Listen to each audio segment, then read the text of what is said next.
bien, esto es lo comienzo. Pásame la marcha para prender este incienso. Acá la gente ese aroma reconoce. O sacamos un whisky con un roce. Tú sabes que acá no hay nada de pose. En mi barrio todos te conocen. Si quieres mota llámate la pal, pa' que te responda pa' cuándo y pa' dónde. Con esto ya nos fuimos para arriba y otros se fueron para abajo. En la Vicky mayoría ya no saliva. Y que viva el Perú, carajo. Todos. Hello everybody, this is episode 2.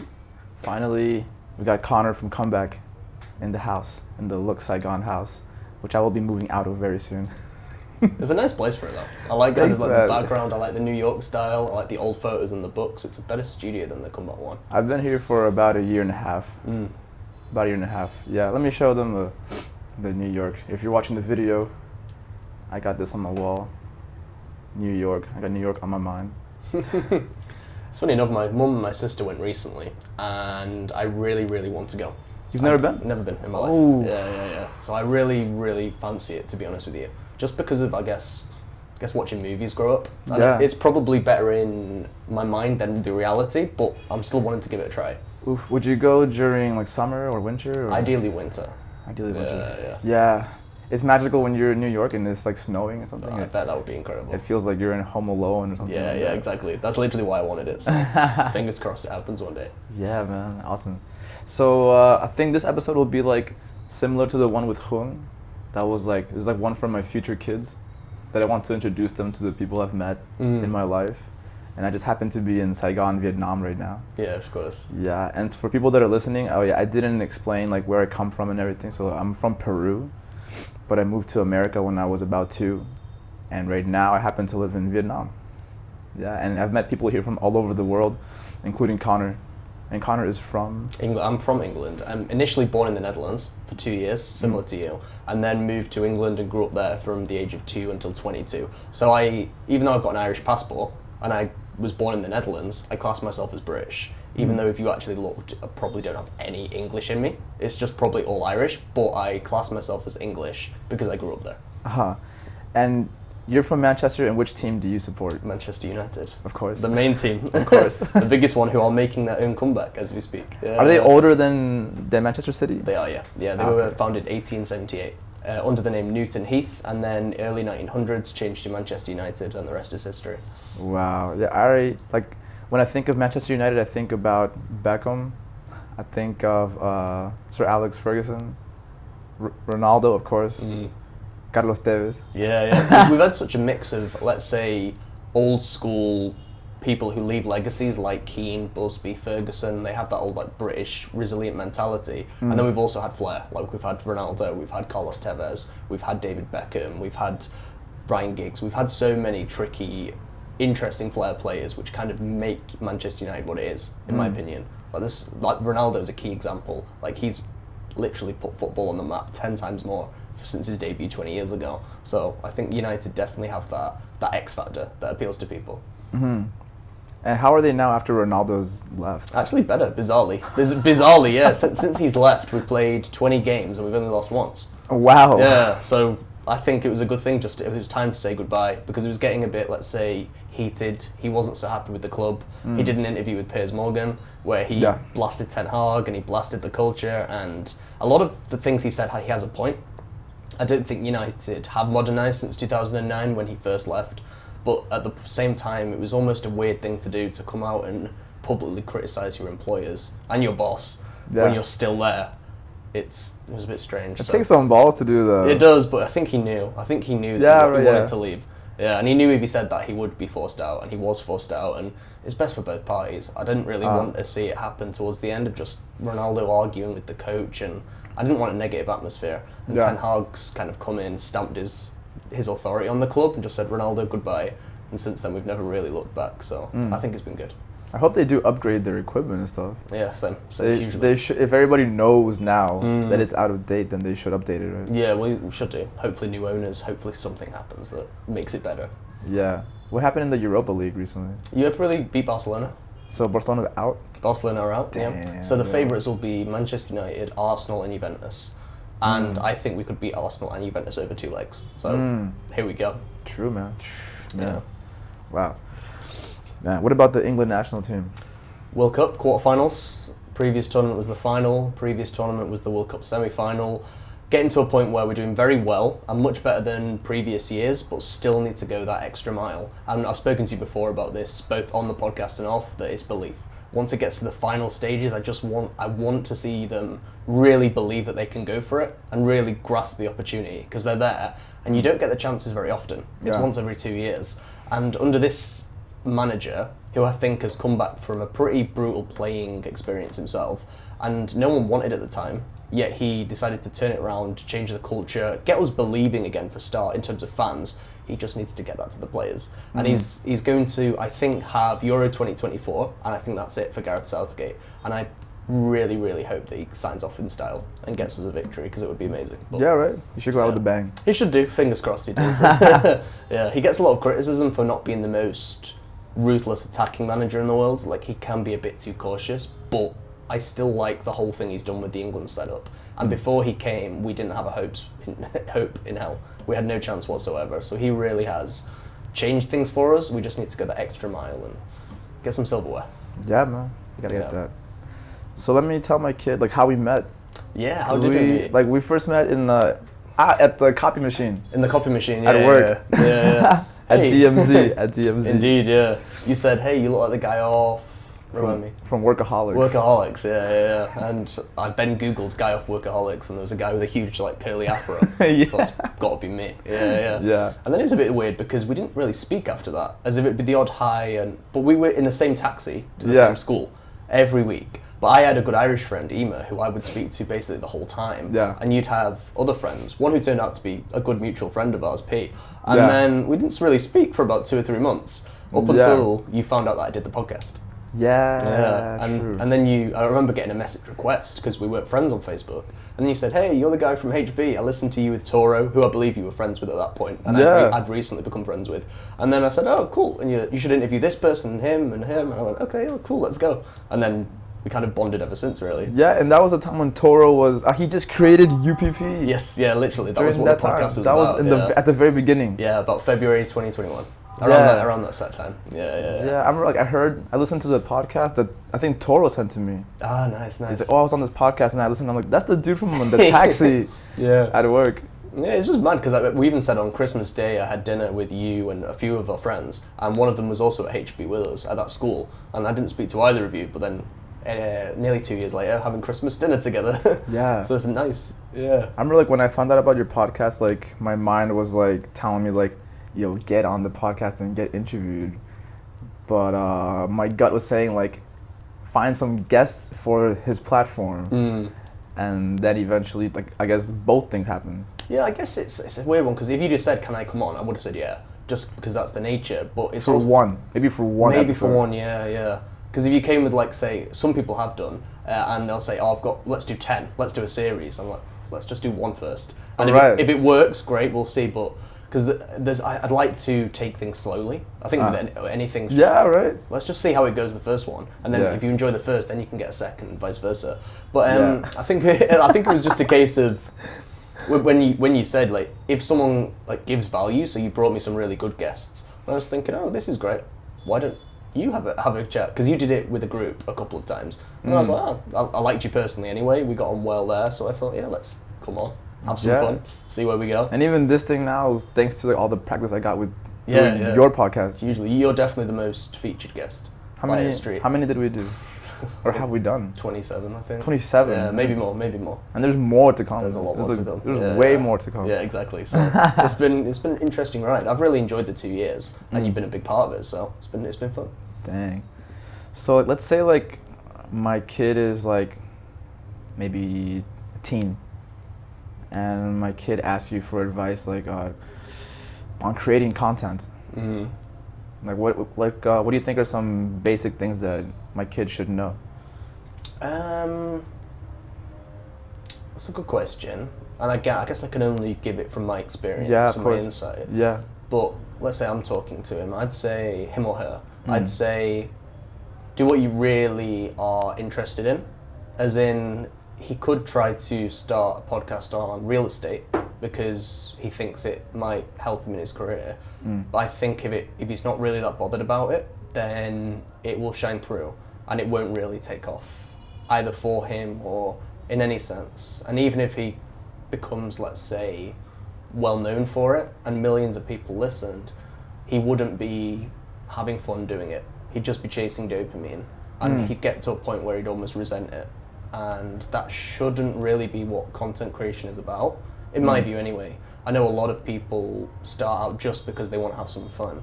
And the most popular podcast in the world right now is Joe Rogan. Yeah. And he regularly speaks about the fact he just wanted to have some fun and had a lot of fun and kept having fun, and suddenly it's here. Yeah. And I think having fun and doing it for those reasons are pretty important. This one is easy for me to say, but try not to care too much about what people might think. Because, for example, I wouldn't have done this in high school in a million years out of fear of backlash or fear of, let's say, any kind of judgment of people can watch what I say. Wow, no, I can't have that. Whilst now I genuinely forget that people listen to it. As soon as I press publish, I actually forget. And whenever someone says, oh, I heard your conversation with X, a part of me goes, shit, what did I say? Because I forget. I forget the microphones are there. I'm forgetting this right now, to be honest with you. Just need to remind myself, which is good. Yeah. So I think those two things are the ones that are springing out. Like, do it for the right reasons, because you enjoy it. Like, have some fun. And then make sure, well, I say make sure, try your best not to be too concerned about what someone else might think. It's a strange one saying that, because you have to, especially I think if you're building it, try and bear in mind the audience and some value. But you could easily lose yourself in that. I think just have some fun, try not to be too dissuaded by external voices. Those are the two things. Do you ever still feel like an inner voice, like kind of like an insecure voice before you publish episodes? Or has that gone? I think that's gone, to be honest with you. Okay, And nice. I'm going to think about this. I think it's gone, yeah. Because I used to be, fretting. I'd go back and I'd check who's listened. I'd be really cautious about sharing it, where not really anymore. It's become so, I think it's because I did a lot. Like, I did 500 odd, so it just became natural after a while. Like, it was literally just, publish. And so, not really, to be honest with you. And even, let's say, recording episodes, I used to get extremely nervous. If you listen to the first 3, my voice was shaking. It was quivering. But now, I genuinely don't get that nervous. Even if it's someone that, I don't know, I find quite interesting, or someone I've wanted for a while to interview. I mean, you interviewed the dude from that famous pop song. What's his name? Kevin Rudolph. Kevin Rudolph. Yes, yeah. That one was fine. I was just like, it's weird having a chat with him beforehand. And I'm saying, Later Rock, I listened to that in high school. He's like, cool.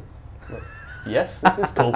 Yeah. Also, Awesome. Alistair Campbell, whose books I read for years and years until the podcast. My old English teacher, Mr. Benjamin. Ooh, I gotta interview Mrs. Gibbs. Yeah. Yo, Mrs. Gibbs, I'm coming for you. I'm coming for you, Mrs. So Gibbs. there's big interviews, and like interviews that have been really fun, and I wouldn't really have envisaged towards the beginning, but you kind of lose your nerves after a while because you get so used to it. And this is by no means to say that I'm the finished product, because there's a lot of work to do, and I'm really glad about that. But yeah, there's not that much insecurity to do with it anymore. Cool. I don't think so. No. I feel like some people have to deal with that when, like, once they like have their big break and they're getting millions of views, and like the millions of views does come with tons of likes and also tons of criticism, right? So like, even though I'm nowhere near that level of like views and everything, I feel like in a different part of my life, I'm about to deal with something that is going to trigger that. And that is like my relationship life, because I feel like most people that I share like my current relationship life with, when I give them my update, they just think I'm crazy, including my family. But I know what I want, so I'm not going to back off from that. But I know that like there's a big challenge coming right now, dude. Like I'm getting like mentally ready for this. Because I'm not going to back off.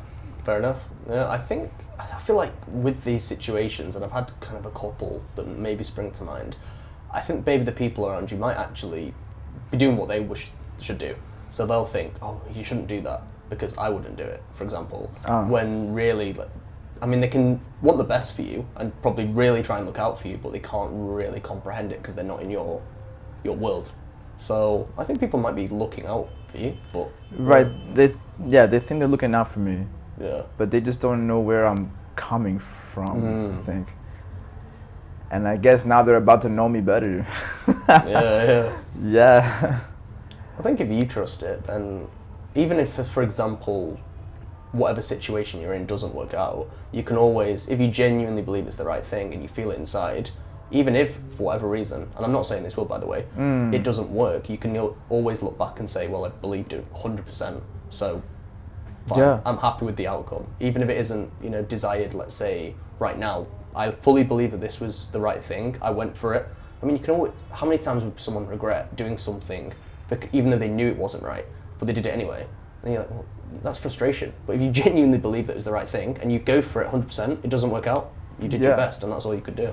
Yeah, and like along the way, I do feel like my mind is trying to play games with me, right? Like throwing in these insecure thoughts to like make me go astray.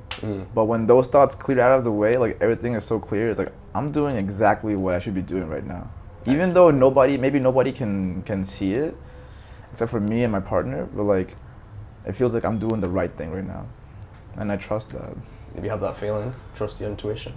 Right. This is like another topic that it keeps coming up now, like intuition. What is intuition? Jesus. This topic keeps coming up again and again with people that I talk to, even in random conversations. What is intuition, Jesus? Pause. I think it's. I don't want to use the words. I will use them actually. I'll use what's coming to my mind. A gut feeling. Okay. Yeah. I think it is a gut feeling, just a sense, a hunch. I think I've used that word before when Sure. talking about this. Yeah. An inkling, something that you can't really measure, but it's just there. Right. And I think if you ignore it, you regret it. Even if it's something trivial, you still, if you have that intuition, why would you ignore it? I had a coworker at Starbucks back in the U.S. that there was a moment where we were at work and it wasn't busy. We were just chilling, just cleaning stuff, and there was some like really slow piano music playing on the speakers, and then she said, "Man, this music is making me rethink my whole life." And then I asked her, "Is that a good thing or a bad thing?" She's like, That's a bad thing, right? So not everyone's going to listen to their intuition. Like usually it's suggesting something that you should do, and usually it's something scary. Oh yeah, it's very uncomfortable. Yeah. Yeah. It's like, you know what you should do, right? So are you gonna do it? Yeah, but when you get that voice, it's very easy to carry on cleaning. Or to do something else. Yeah. Yeah. Oh, I should do that, yeah, one day. One day, as if that one day is just gonna like happen. Suddenly like March 3rd, 2025. Right, here's the day. It's like, yeah. It's like every second that goes by is one less second Yep. that we can be here. Exactly. And we don't even know how much we have left. Yeah, no idea. I'm just guessing 100 for me. I'm just Yeah. guessing, Yeah, but I don't know. I have no idea. Even man. if it is 100, I've already lived a quarter of my life. Right. Yeah. Literally, I lived a quarter. It got to August, and it hit me on that day. I'm now closer to 30 than 20. And right now I am, yeah, because I'm 26 in August. But still, it's that thing of like, you're never going to be as young as you are right now. Right. And I remember coming to Vietnam at 22, and I thought, oceans of time, got years and years. Now I'm 25. I'm thinking, fuck. Like, I know I'm still young, but it is not escaping me that time is going. Yeah. Like 1 minute I was 15, now I'm 25.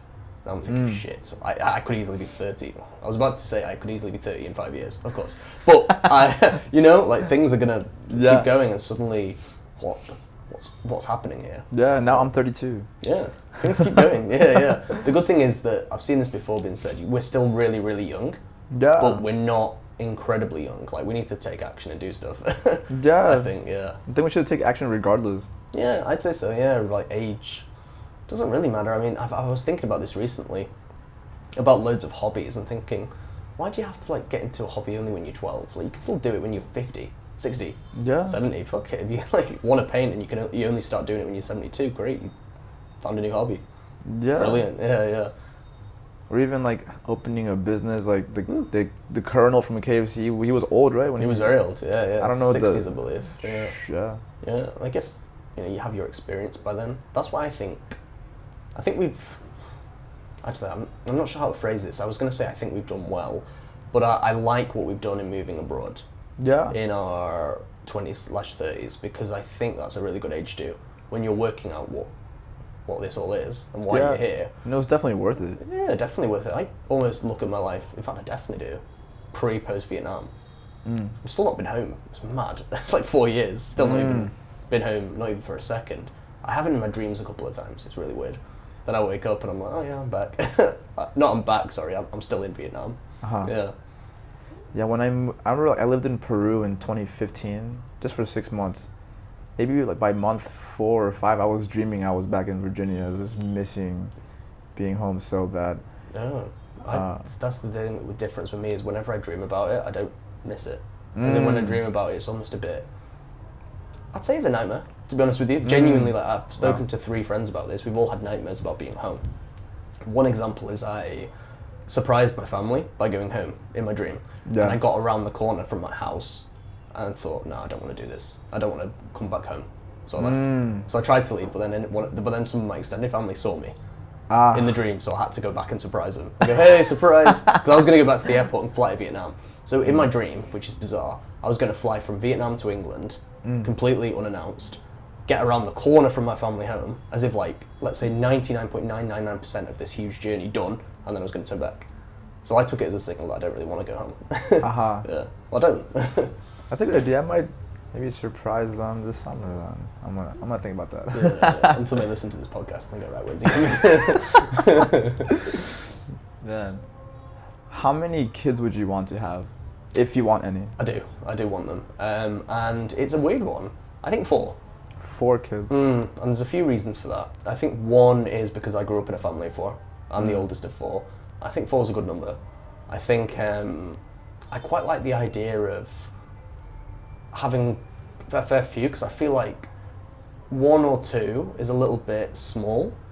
3's an odd number. I don't like that. But 4's cool. I think once you get to 5, it's a bit. Yeah, I don't know actually. I said there's a few reasons, but the main one is probably that I'm from a family of 4. Yeah. And I think it suits. Like I think then that's a suitable amount to have a little clan/tribe where they can have each other's backs. They can do certain things with each other. They can bond in certain ways, and I quite like for example, let's just say my kids are called WXYZ. I could be like, right, so W's off to school now, and X is kind of working her way up the ladder, and then Y's going to move abroad to Spain for a bit, and then me and Z are going to do this. And I like the fact we can all have different hobbies. This is just an ideal. Yeah. But I like the fact that, say, for example, W might really be into football, so I can go watch football with him and like make him a Manchester United fan, and X might be really into music, so I can suddenly like go and watch her concerts, and Y can be Go see John Mayer. Say John Mayer, yeah, exactly. Yeah, be like, Dad saw him in London 2017, and then Y could be like an avid reader, and I can we can talk about literature, and then Z might get into the journalism route, might start writing books, might be a podcaster, and I'll be like, cool, sweet, we can bond over that. And I like the fact they'll all be very different in their own right. Well, I'm saying this right, I have no idea what they're going to be like. Yeah. But now we're talking about future kids, and I know this is something you want to speak to them about. I'm more very interested in this. Yeah. I definitely want kids. Yeah, me too. I'm gonna go with I don't know why my gut's saying 3. Because I'm like, for me it's just me and my brother. We're 2. But I feel like it would be cool if we had like someone in between. Like someone like a middle kid. I think 2 is a bit like you're a bit too, what's the word? Too close together, as in like that. It's just you and the other one. Well, so at least say if you have 4. If, I don't know, for whatever reason, like even a trivial matter, you have a little argument, you can go with someone else just to like get a bit of breathing space. Maybe it's because I don't like spending too much time around specific people.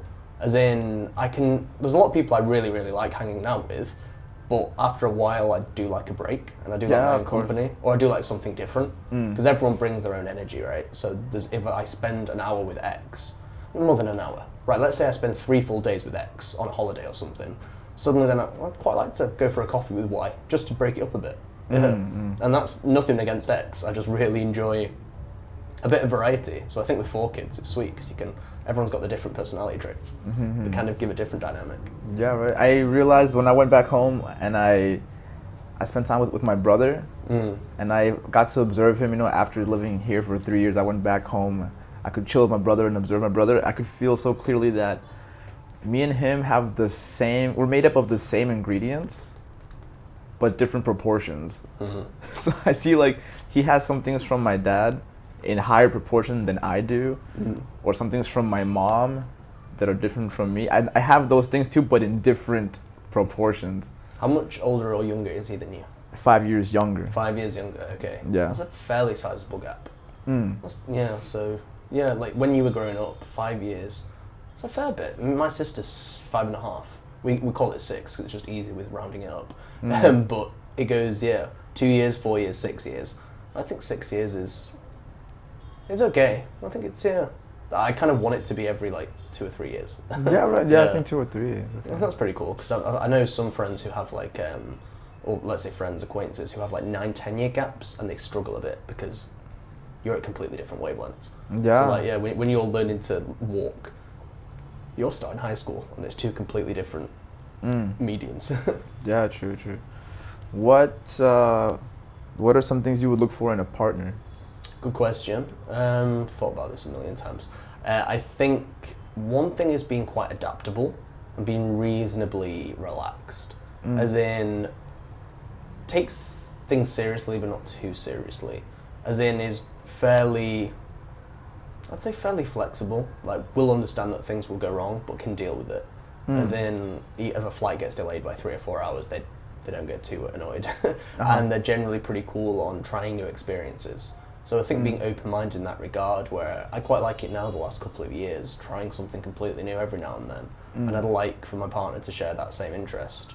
I think being good at communication is huge. Yeah. Just being straight up, which links with that, of say, hey, do you want to go for dinner tonight? No, not feeling it tonight. You can go by yourself though. Or, yeah, sure, can we go at 7? Can we get Thai food instead of Vietnamese tonight? I fancy it. Yep, cool. I really, even though that seems trivial, I really value just these small bits of communication and just being, let's say, straight up. Where, say, if you change your mind on something, just like say it. For example, say if we agree to go out at 7 p.m. and it gets to 3 or 4 p.m. She says, hey, I'm not feeling very well. Is it all right if we spend the night at home tonight? Then I'll think, right, cool, she's being completely straight. Rather than coming out with me at 7 and just bring the mood down with the energy. Yeah. Just because they don't want to be there. Yeah. And then what's wrong? I don't really want to be here. Why didn't you tell me? I thought you'd be mad. Just like, please just say. Yeah. And just be honest and open. It's like, sweet, like, it's cool. I'm sweet with that. And also, like, same with, if I do something well, like, someone who, because I think I can be like this, appreciates things. So for example, if I do something good for my partner, they do the same. And kind of vice versa. Like, somebody who, it doesn't take too much to be happy, but also doesn't get too unhappy with small things. Did that make sense? I don't know if I'm making quite Doesn't get sense. triggered easily? Yeah, possibly. Or someone who I can work through things with. Like, if they're having an issue, they just tell me, and I can then help. Yeah. I think those are the things that I really value. I really enjoy just like having just clear, honest communication, like clear, straight up. Like, I have this in friendships as well. So a lot of my closest friendships over the years have been because it's so easy to communicate. For example, hey, would you like to meet at 7 p.m. today? I keep using these examples, which are trivial, but they show something. Like, the little things add up. And yes, or can I let you know by 5? Sure. At 4:55. Not tonight, mate. Okay. Or yes. Sweet. Simple. There's no ambiguity, because I think once you start getting vague and assuming things go to shit really quickly. And it's not one big thing that breaks a relationship. I think it's loads of little things over time. Like, it's the 50 I don't know about that situations rather than the first argument you have. You know what I mean? It's like a gradual decline. Yeah. Like, there's so many little things that you kind of just brush off, and then eventually you're going to hit the wall. And like, sometimes it's so gradual that like you don't even notice how far down you're going until you get out and go spend some time in a different environment where you can actually like be yourself without any of this. And then when you're about to go back into that very steep decline where you were at before, then suddenly you realize, oh man, like, I've been living like this. Like, I don't think I can do that again. Yeah, exactly. I've been there in a lot of. I'm using this in a friendship capacity, but I've had this with friends for like years where I didn't actually enjoy it, and I don't think they enjoyed it, but none of us said it because we just got so used to it because we were friends in primary and high school. And looking back, it is glaringly obvious that we should go different ways from the age of, say, 13, 14. As in, it's literally staring me in the face. And I remember many times thinking, I don't really want to be friends with these guys. It's just not really suiting me. It's probably not suiting them. Let's call it a day. but still did it just because I'm so used to it. And then eventually when it when it ended, it got pretty brutal. Damn. Yeah, and I thought, whoa. But I was getting all the signs, and I wasn't like listening. So Yeah. now it's almost when you get the sign, you can take it on board, and it doesn't have to be a big brutal thing. It just can be a quick, amicable, let's go our separate ways for now. So what officially ended it? Just a couple of silly arguments, to be honest with you. Ah. Around 18 years old, where you're at different points, you start going out with other people, both start saying like snarky things. It gets to that kind of point where it's a bit silly, and ultimately, yeah, I just kind of knew that at one point after a couple of rows, which got quite intense, that it's not going to happen anymore. Which I don't have any regrets, and I certainly could have behaved better in certain instances. So could they, but ultimately, the best thing happened, and that we moved apart, and then explored different friendships which were more suitable to our needs at that time, and probably in the future. Hence why we haven't reunited. Going back to the partners, what habits would you want that partner to have already before they met me? you? Yeah. Open-minded. I mean, open in terms of like having that mindset to try new things. Yeah. Being open and clear. I quite like people who are creative, because I'm quite creative. So having that different mindset, kindness, like treating people well regardless, and doing their best, working hard. I like people who work hard. Yeah, like what about like some kind of like self-discipline habit? What self-discipline habit? I'd like them to have an exercise regime. Yeah. Uh-huh. Don't have to be like Miss Olympia or anything. Just like have some kind of exercise regime. Fairly decent things with the basics, the pillars which link to exercise. So sleep, nutrition, exercise, mindfulness. I'd quite enjoy reading. I quite enjoy my partner to read just because I love reading. So I think it would be a nice little, not little actually, it'd be huge. It'd be a nice common hobby to bind us. Someone who's interested in improving themselves. That's big, man. It's huge, yeah. Because I think actually it comes back to being positive and having some kind of belief that you can change things. Responsibility. I really wouldn't want my partner to have a woe is me mindset. I wouldn't want her to be completely hooked on not being able to change something. For example, if she was constantly saying, oh, this is unfair because of this won't get me anywhere, this is unfair on me, this is unfortunate.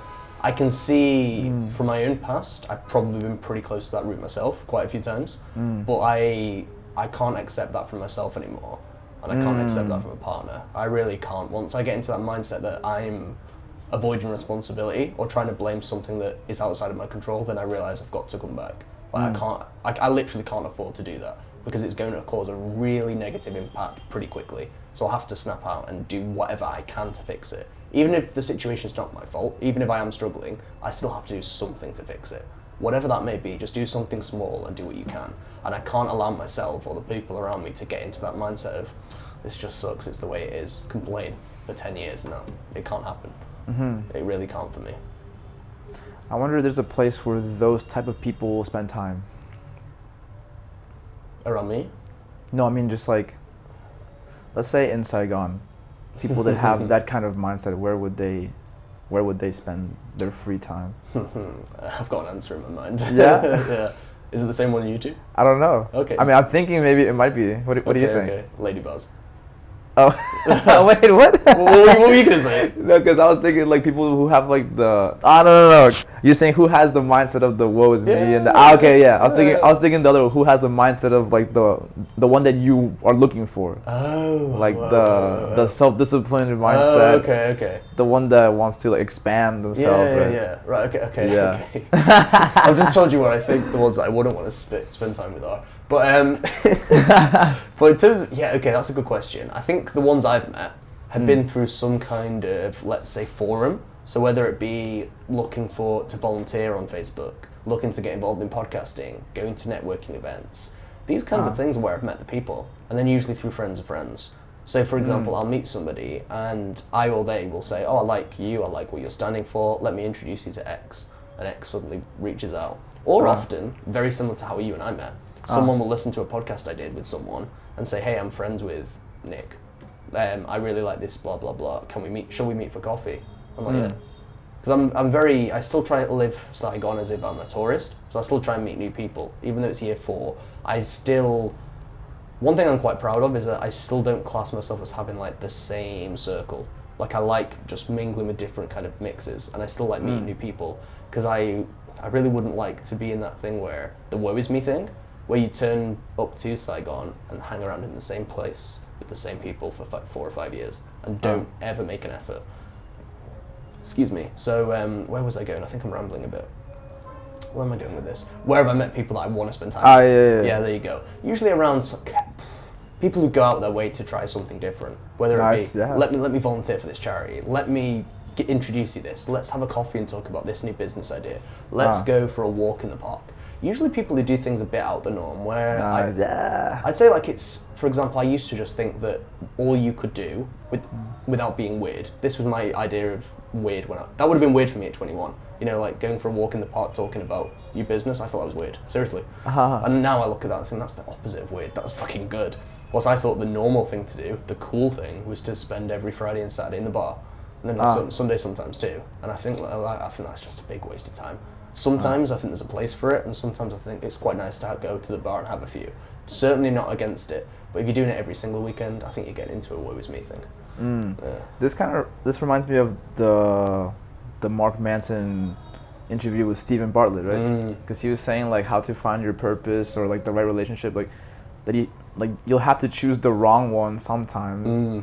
To find the right way, but you have to take action. Indeed, yeah. At least to go in the wrong direction, so you know that's not where you want to go. Yeah, and I don't think it's bad to, let's say, quote unquote, make a mistake in seeking this, because you're trying to work yourself out, and you're not perfect. You're a human. You will make a mistake, but as long as you get back on track, you'll be cool. Yeah, man. But then you said like people that are adventurous, that want to try new things. Maybe you should. Wait.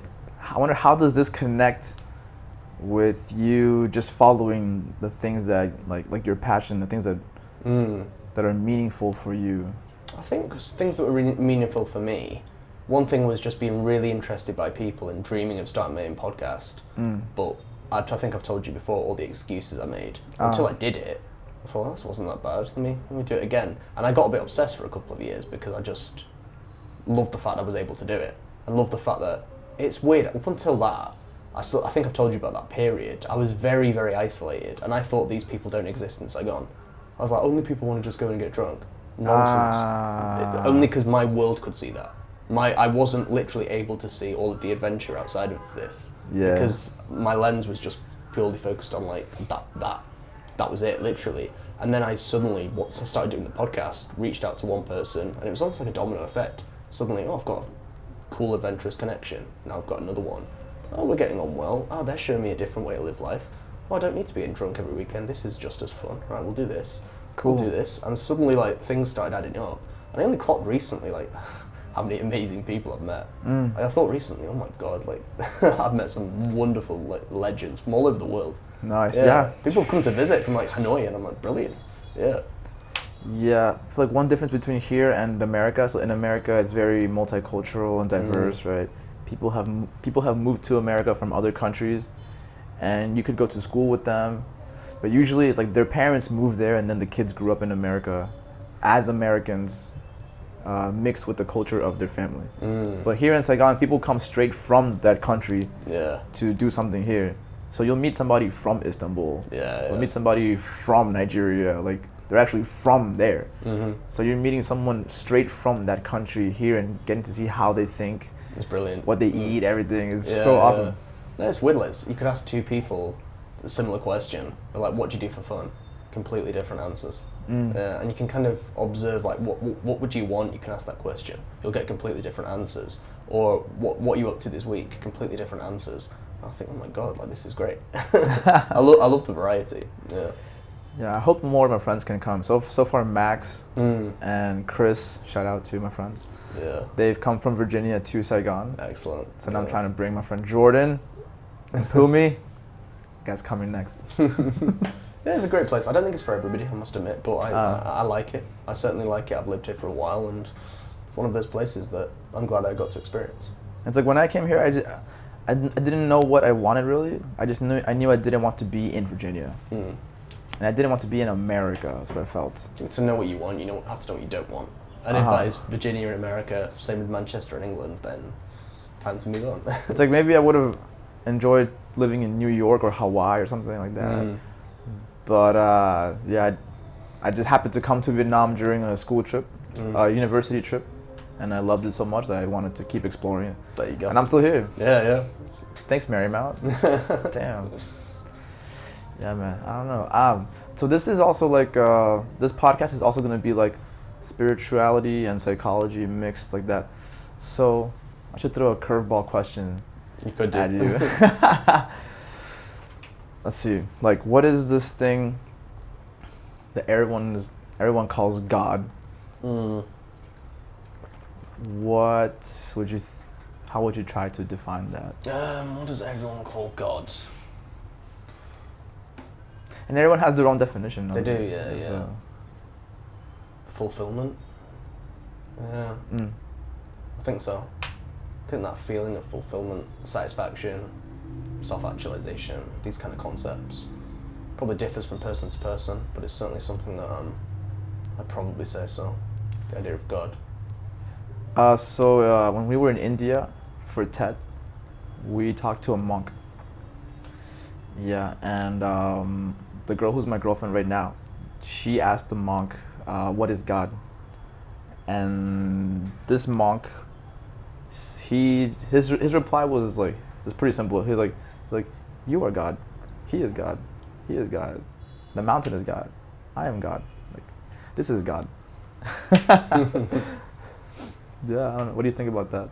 Maybe it is that simple. Maybe it is that case of like we are our own gods because we're the only creator of our own lives, etc. Which is why probably the woe is me mentality that I spoke about earlier doesn't really sit, because like you're the god. Like if you're the god, you can't be like, oh, I'm not the god. It's like you're the god. Yeah.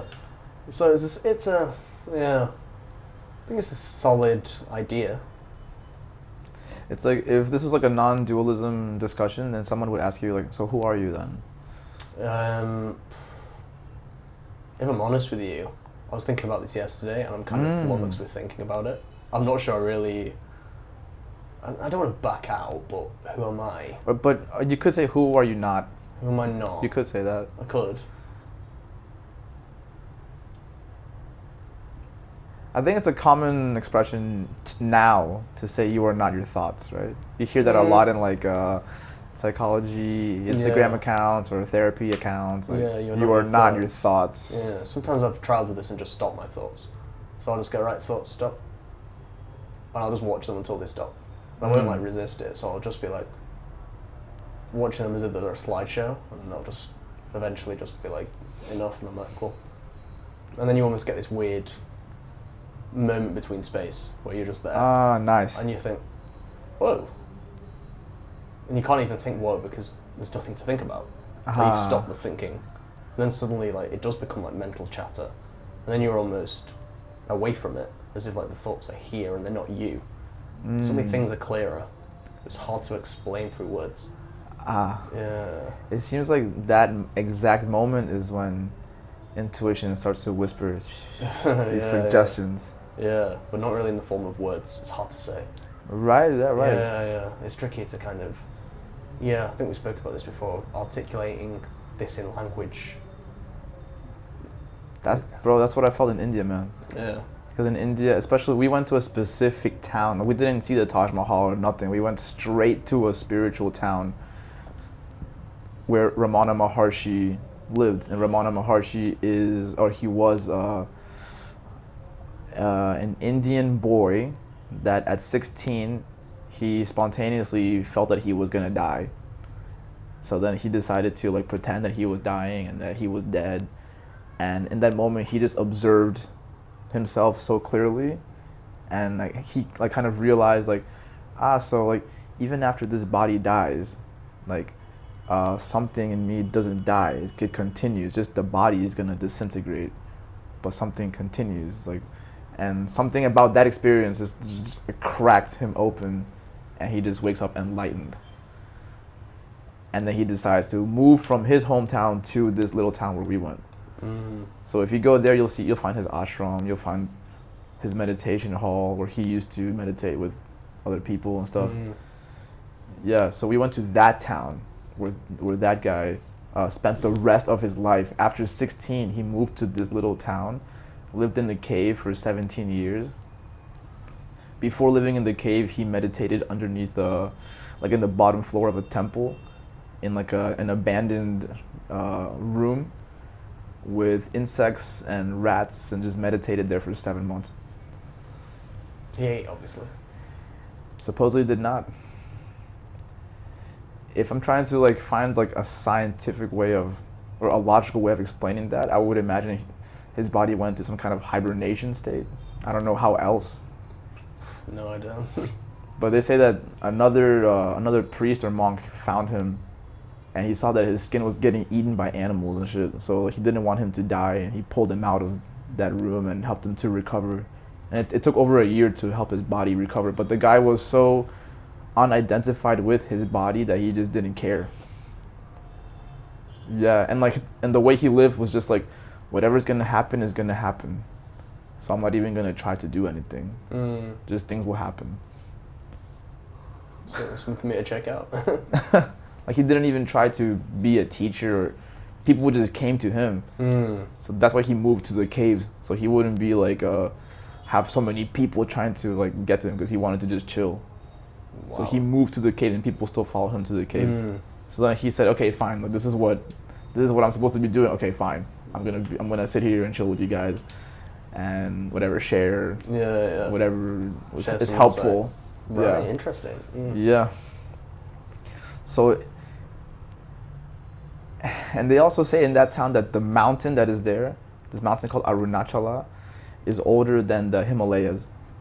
And there's something about it, some kind of magnetic field, I don't know, something, but everyone there says that it's a very powerful mountain that helps, let's say it assists your ego death. It assists your ego death, and it's like a whole spiritual experience to be just even near the mountain, or they say even to think about it is already powerful enough. So we chilled there for 8 days, and just my mind was just so clear that it led me to make the recent decisions that I've made that probably seem crazy to people that don't know me, even people that do know me. It must seem crazy.